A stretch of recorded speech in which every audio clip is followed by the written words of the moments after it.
Imagine yourself lying down, you're breathing slow, your body heavy, and suddenly you wake up. Your eyes open, but something feels wrong. You want to move, but you can't. The will is there, but the body does not respond. It's as if an invisible weight has settled over you. Then, a second later, the atmosphere shifts. The air feels dense, and in the corner of the room, a shadow begins to form, one that wasn't there before. This experience, which for many is terrifying, is known as sleep paralysis. And although modern science already has a physiological explanation for it, there is a much deeper and older veil surrounding what really happens in that moment. Today, we are going to cross that veil together. We'll explore how and why the body enters this state, why strange visions appear, and how all of this connects to an ancient phenomenon, astral projection. What is sleep paralysis? Science tells us that sleep paralysis occurs when the mind wakes up before the body.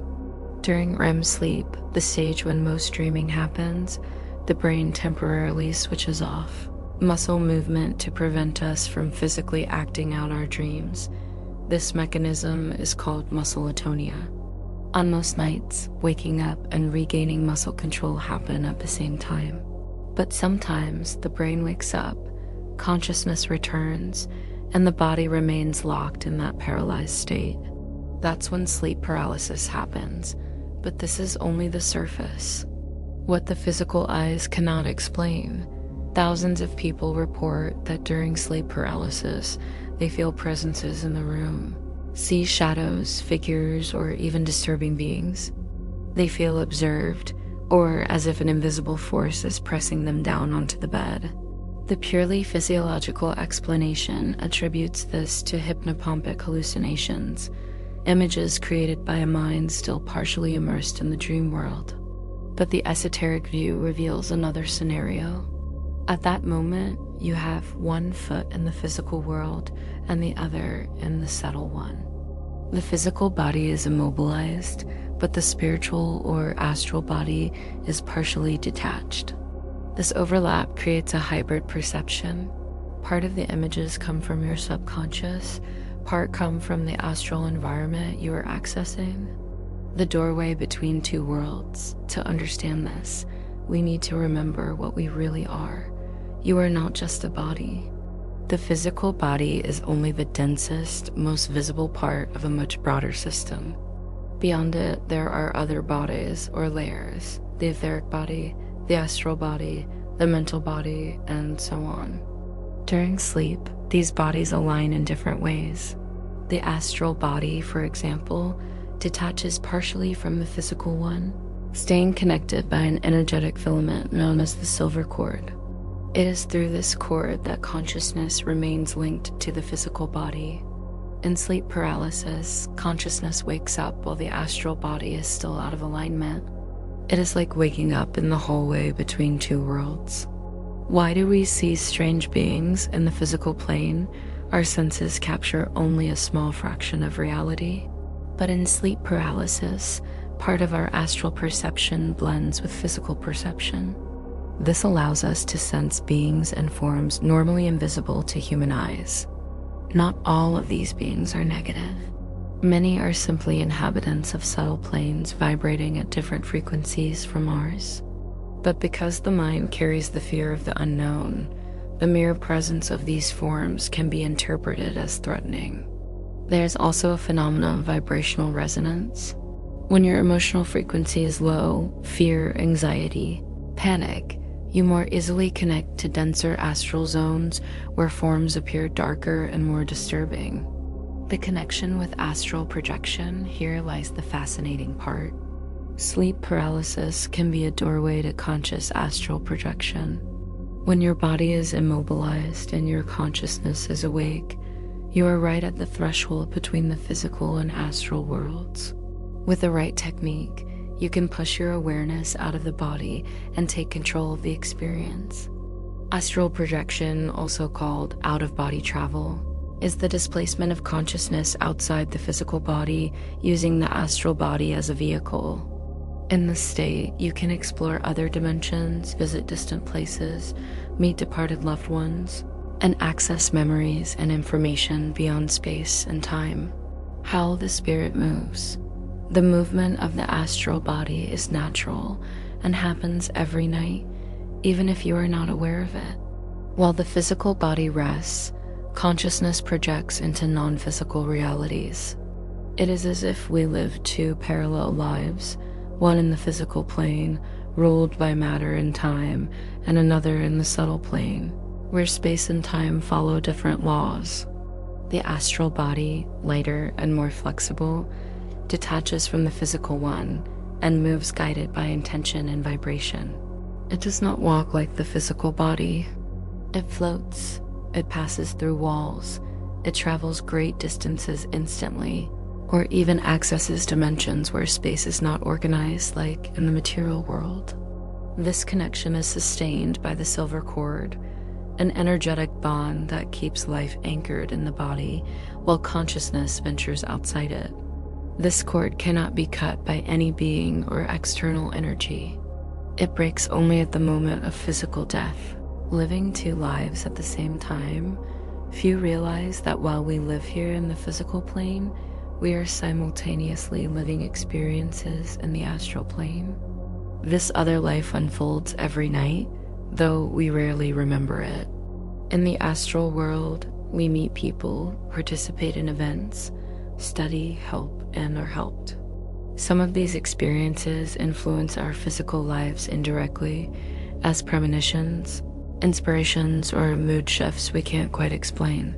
Forgetting these experiences is not a mistake, it is a form of protection. If we remembered every detail, the conscious mind would be overwhelmed, unable to fully separate physical and astral reality. Why don't we remember the veil of forgetfulness acts as a filter? Only fragments of astral experiences reach waking consciousness, often in the form of symbolic dreams. What we call dreams may actually be distorted memories of what we lived outside the body. The astral language is different from ours. It is not just words or images, but sensations, emotions, and subtle impressions. When trying to translate that into the physical mind, the brain uses familiar symbols, creating dreamlike narratives. There are techniques to increase recall, keeping a dream journal, practicing mindfulness upon waking, and developing conscious projection. Using sleep paralysis as a gateway to transform sleep paralysis into astral projection, the first step is overcoming fear. That is the greatest obstacle. When the body is locked and the mind senses strange presences, the instinct is to fight and wake up. But if you remain calm, you can use that state as a launch pad to step outside the body. The process is simple. Accept the state, relax, and do not try to move. Focus on one point, an inner sound, a vibration, or a mental image. Increase the vibration. Feel the astral body expanding, filling with energy. Set a clear intention.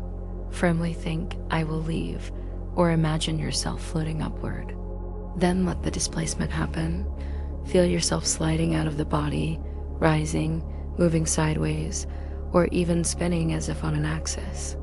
Once this happens, the transition to the astral plane is almost immediate.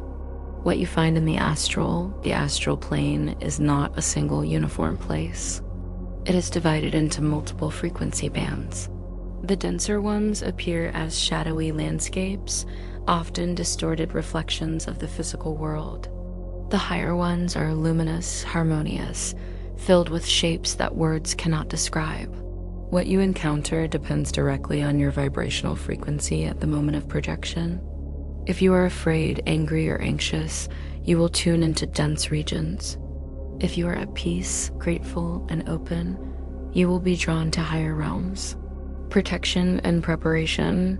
Before attempting conscious projections, it is important to take care of your energy.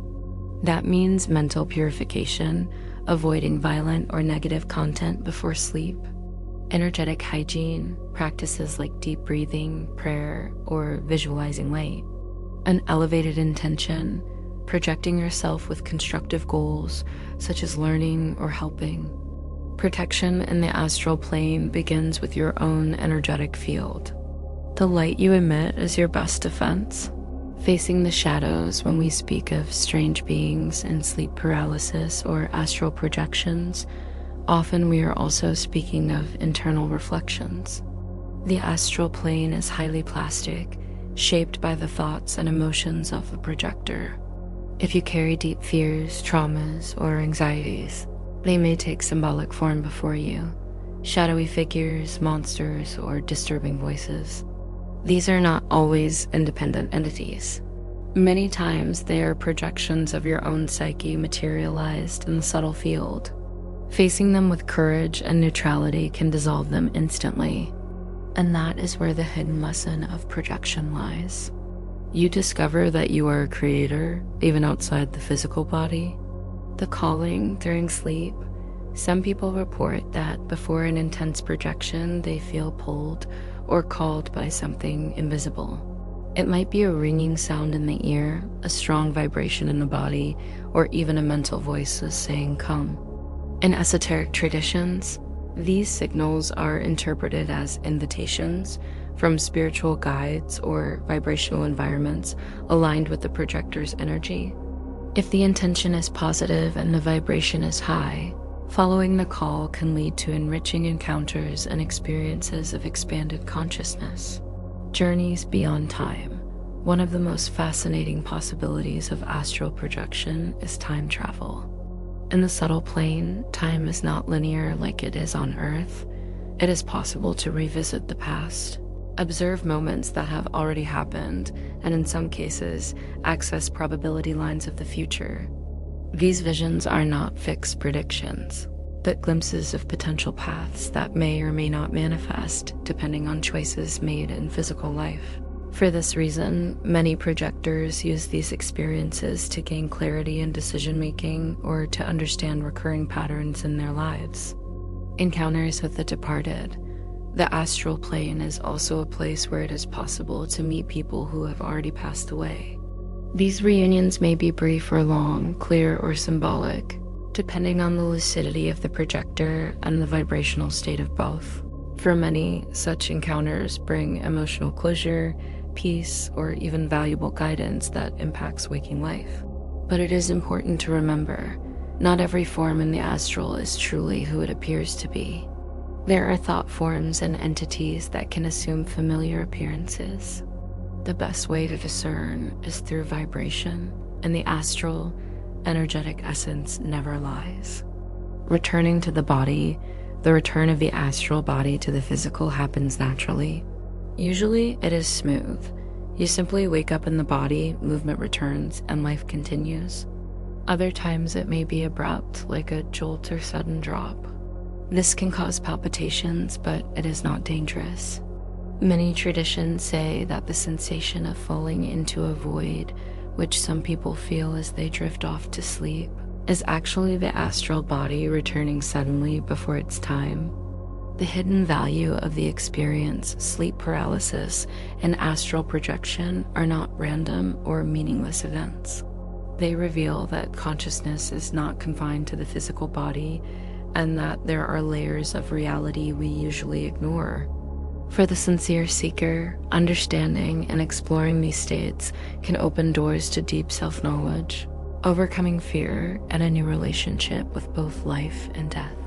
Conclusion: the bridge between worlds. You are more than flesh, bones, and electrical impulses in the brain. You are consciousness, and consciousness knows no boundaries. Sleep paralysis is just the crack through which this mystery reveals itself. Astral projection is the step beyond, the conscious dive into the invisible ocean that surrounds and lives within us. When fear turns into curiosity, when despair gives way to conscious presence, the dark room is no longer a prison but a bridge. And on that bridge, you discover that living is not just existing in the physical world. It is moving between realities, learning in multiple planes, and above all, remembering that you are eternal. Thank you for listening all the way through. See you in the next video.